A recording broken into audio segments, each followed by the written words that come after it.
हरे कृष्णा। सभी भक्तों को राधे राधे।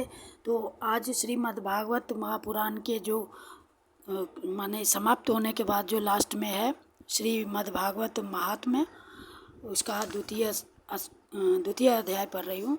तो पहले भगवान नाम ले लूँ। श्री कृष्णा गोविंद हरे मुरारे, हे नाथ नारायण वासुदेव, हे नाथ नारायण वासुदेव, हे नाथ नारायण वासुदेव। श्री कृष्ण गोविंद हरे मुरारे, हे नाथ नारायण वासुदेव। तो ये कथा बहुत ही अच्छी है।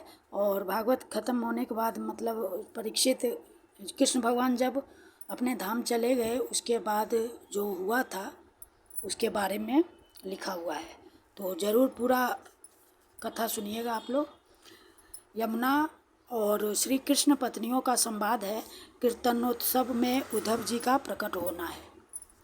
ऋषियों ने पूछा, सूत जी अब यह बतलाइए कि परीक्षित और वज्रनाभ को इस प्रकार आदेश देकर जब शांडिल्य मुनि अपने आश्रम को लौट गए तब उन दोनों राजाओं ने कैसे कैसे और कौन कौन सा काम किया। सूत जी कहने लगे, तदनंतर महाराज परीक्षित ने इंद्रप्रस्थ यानी कि दिल्ली जो अभी कहलाता है, तो इंद्रप्रस्थ से हजारों बड़े बड़े सेठों को बुलवाकर मथुरा में रहने की जगह दी। इनके अतिरिक्त सम्राट परीक्षित ने मथुरा मंडल के ब्राह्मणों तथा प्राचीन वानरों को जो भगवान के बड़े ही प्रेमी थे बुलवाया और उन्हें आदर के योग्य समझकर मथुरा नगरी में बसाया। इस प्रकार राजा परीक्षित की सहायता और महर्षि शांडिल्य की कृपा से वज्रनाभ ने क्रमशः उन सभी स्थानों की खोज की जहाँ भगवान श्री कृष्ण अपने प्रेमी गोप गोपियों के साथ नाना प्रकार की लीलाएं करते थे। लीला स्थानों का ठीक ठीक निश्चय हो जाने पर उन्होंने वहाँ की लीला के अनुसार उस स्थान का नामकरण किया। भगवान के लीला विग्रहों की स्थापना की तथा उन स्थानों पर अनेकों गांव बसाए। स्थान स्थान पर भगवान के नाम से कुंड और कुएं खुदवाए, कुंज और बगीचे लगवाए, शिव आदि देवताओं की स्थापना की, गोविंद देव, हरिदेव आदि नामों से भगवत विग्रह स्थापित किए। इन सब शुभ कर्मों के द्वारा वज्रनाभ ने अपने राज्य में सब और एक मात्र श्री कृष्ण भक्ति का प्रचार किया और बड़े ही आनंदित हुए। इनके प्रजाजनों को भी बड़ा आनंद था। वे सदा भगवान के मधुर नाम तथा लीलाओं के कीर्तन में संलग्न हो परमानंद के समुद्र में डूबे रहते थे और सदा ही वज्रनाभ के राज्य की प्रशंसा किया करते थे। एक दिन भगवान श्री कृष्ण की विरह वेदना से व्याकुल 16,000 रानियां अपने प्रियतम पति देव की चतुर्थ पटरानी कालिंदी यानी यमुना जी को आनंदित देखकर सरल भाव से उनसे पूछने लगी। उनके मन में सौतिया डाह का लेश मात्र भी नहीं था। श्री कृष्ण की रानियों ने कहा, बहिन कालिंदी, जैसे हम सब श्री कृष्ण की धर्मपत्नी है वैसे ही तुम भी तो हो। हम तो उनकी विरहाग्नि में जली जा रही है। उनके वियोग दुख से हमारा हृदय व्यथित हो रहा है, किंतु तुम्हारी यह स्थिति नहीं है। तुम प्रसन्न हो, इसका क्या कारण है? कल्याणी, कुछ बताओ तो सही।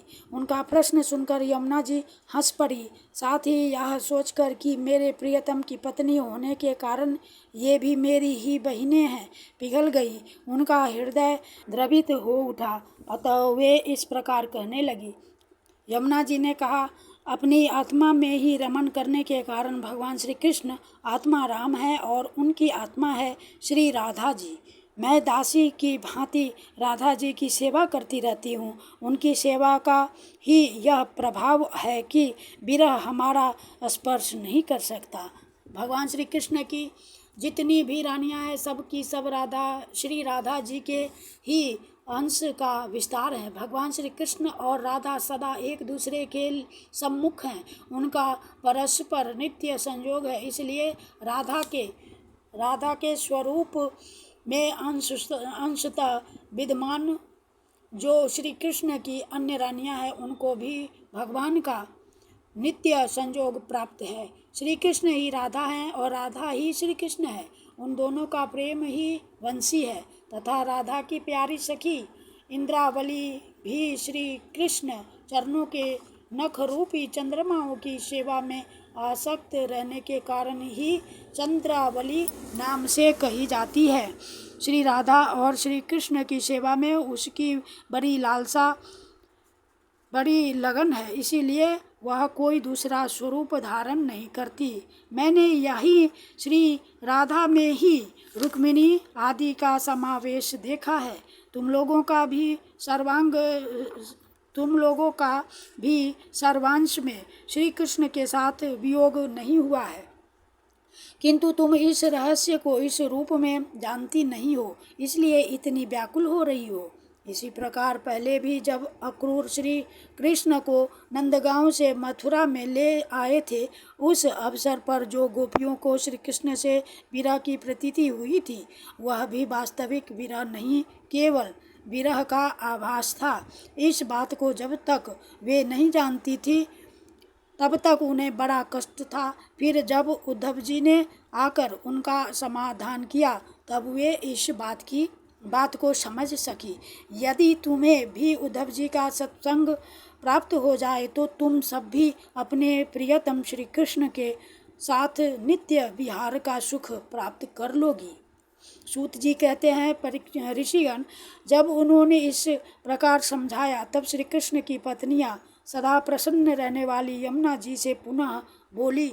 उस समय उसके हृदय में इस बात की बड़ी लालसा थी कि किसी उपाय से उद्धव जी का दर्शन हो, जिससे हमें अपने प्रियतम के नित्य संजोग का सौभाग्य प्राप्त हो सके। श्री कृष्ण पत्नियों ने कहा, सखी तुम्हारा ही जीवन धन्य है, क्योंकि तुम्हें कभी भी अपने प्राणनाथ के वियोग का दुख नहीं भोगना पड़ता। जिन श्री राधिका जी की कृपा से तुम्हारी अभीष्ट अर्थ की सिद्धि हुई है, उनकी अब हम लोग भी दासी हुई।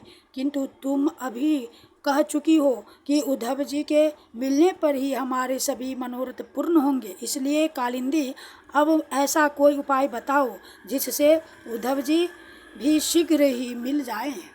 सूत जी कहते हैं, श्री कृष्ण की रानियों ने जब यमुना जी से इस प्रकार कहा, तब वे भगवान श्री कृष्ण चंद्र की 16 कलाओं का चिंतन करती हुई उनसे कहने लगी। जब भगवान श्री कृष्ण अपने परम धाम को पधारने लगे, तब उन्होंने अपने मंत्री उद्धव से कहा, उद्धव, साधना करने की भूमि है बद्रिकाश्रम, अतः अपनी साधना पूर्ण करने के लिए तुम वहीं जाओ। भगवान की इस आज्ञा के अनुसार उद्धव जी इस समय अपने साक्षात स्वरूप से बद्रिकाश्रम में विराजमान है और वहां जाने वाले जिज्ञासु लोगों को भगवान के बताए हुए ज्ञान का उपदेश करते रहते हैं। साधन की फल रूपा भूमि है ब्रजभूमि, इसे भी इसके रहस्यों सहित भगवान ने पहले ही उद्धव को दे दिया था, किंतु वह फल भूमि यहाँ से भगवान के अंतर्धान होने के साथ ही स्थूल दृष्टि से परे जा चुकी है। इसलिए इस समय यहाँ उद्धव प्रत्यक्ष दिखाई नहीं पड़ते। फिर भी एक स्थान है जहाँ उद्धव जी का दर्शन हो सकता है। गोवर्धन पर्वत के निकट भगवान की लीला सहचरी गोपियों की विहार स्थली है। वहाँ की लता, अंकुर और बेलों के रूप में अवश्य ही उद्धव जी वहाँ निवास करते हैं। लताओं के रूप में उनके रहने का यही उद्देश्य है कि भगवान की प्रियतम गोपियों की चरण रज उन पर पड़ती रहे। उद्धव जी के संबंध में एक निश्चित बात यह भी है कि उन्हें भगवान ने अपना उत्सव स्वरूप प्रदान किया है। भगवान का उत्सव उद्धव जी का अंग है, वे उससे अलग नहीं रह सकते। इसलिए अब तुम लोग ब्रज नाव को साथ लेकर वहाँ जाओ और कुसुम सरोवर के पास ठहरो। भक्तों की मंडली एकत्र करके वीणा, वेणु और मृदंग आदि बाजों के साथ भगवान के नाम और लीलाओं के कीर्तन, भगवत संबंधी काव्य कथाओं के श्रवण तथा भागवत गुण गान से युक्त सरस संगीतों द्वारा महान उत्सव आरंभ करो। इस प्रकार जब उस महान उत्सव का विस्तार होगा तब निश्चय है कि वहाँ उद्धव जी का दर्शन मिलेगा। वे ही भली भांति तुम सब लोगों के मनोरथ पूर्ण करेंगे। सूत जी कहते हैं, यमुना जी की बताई हुई बातें सुनकर श्री कृष्ण की रानियां बहुत प्रसन्न हुई। उन्होंने यमुना जी को प्रणाम किया और वहां से लौटकर वज्रनाभ तथा परीक्षित से वे सारी बातें कह सुनाई।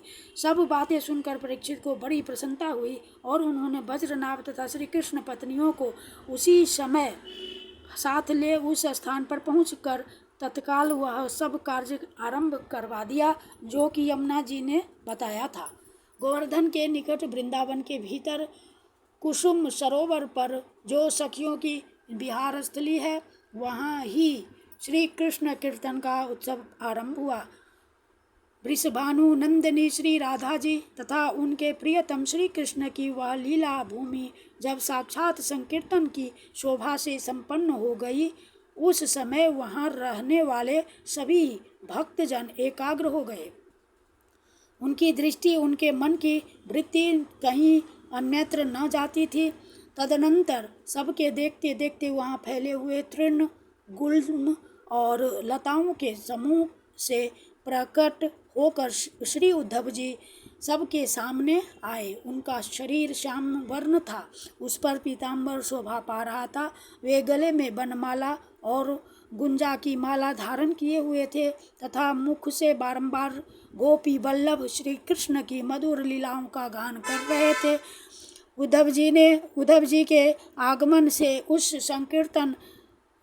संकीर्तनोत्सव की शोभा कई गुनी बढ़ गई। जैसे स्फटिक मणि की बनी हुई अट्टालिका की छत पर चांदनी छिटकने से उसकी शोभा बहुत बढ़ जाती है। उस समय सभी लोग आनंद के समुद्र में निमग्न हो अपना सब कुछ भूल गए, शुद्ध बुद्ध खो बैठे। थोड़ी देर बाद जब उनकी चेतना दिव्य लोक से नीचे आई, अर्थात जब उन्हें होश हुआ, तब उद्धव जी को भगवान श्री कृष्ण के स्वरूप में उपस्थित देख अपना मनोरथ पूर्ण हो जाने के कारण प्रसन्न हो वे उनकी पूजा करने लगे। इति स्कांदे महापुराण एकाशीति सहस्त्रयाम सहितायाम द्वितीये वैष्णवखंडे श्रीमद्भगवत महात्म्ये गोवर्धन पर्वत समीपे परीक्षिदादीनां मूधव दर्शन वर्णनम नाम द्वितीयोऽध्यायः। श्री कृष्णार्पणम कृष्णार्पणम कृष्णार्पणम। श्री कृष्ण गोविंद हरे मुरारे, हे नाथ नारायण वासुदेव। श्री कृष्ण गोविंद हरे मुरारे, हे नाथ नारायण वासुदेव। हे नाथ नारायण वासुदेव, हे नाथ नारायण वासुदेव। हरे कृष्णा कृष्णा कृष्णा हरे हरे, हरे राम राम राम हरे हरे। हरे कृष्णा कृष्णा कृष्णा हरे हरे, हरे राम राम राम हरे हरे। राधे कृष्ण कृष्ण कृष्ण राधे राधे, राधे श्याम श्याम श्याम राधे राधे। राधे कृष्ण कृष्ण कृष्ण राधे राधे, राधे श्याम श्याम श्याम राधे राधे। राधे कृष्ण कृष्ण कृष्ण राधे राधे, राधे श्याम श्याम श्याम राधे राधे। राधे राधे राधे राधे, श्यामा श्यामा श्यामा श्यामा। राधे राधे राधे राधे, श्यामा श्यामा श्यामा श्यामा। राधे कृष्ण कृष्ण कृष्ण राधे राधे, राधे श्याम श्याम श्याम राधे राधे, राधे कृष्ण कृष्ण कृष्ण राधे राधे, राधे श्याम श्याम श्याम राधे राधे। बोलिए श्री कृष्ण कन्हैया लाल की जय। कृष्णाय वासुदेवाय हरे परमात्मने प्रणत क्लेशनाशाय गोविंदाय नमो नमः। हरे नमः हरे नमः हरे नमः।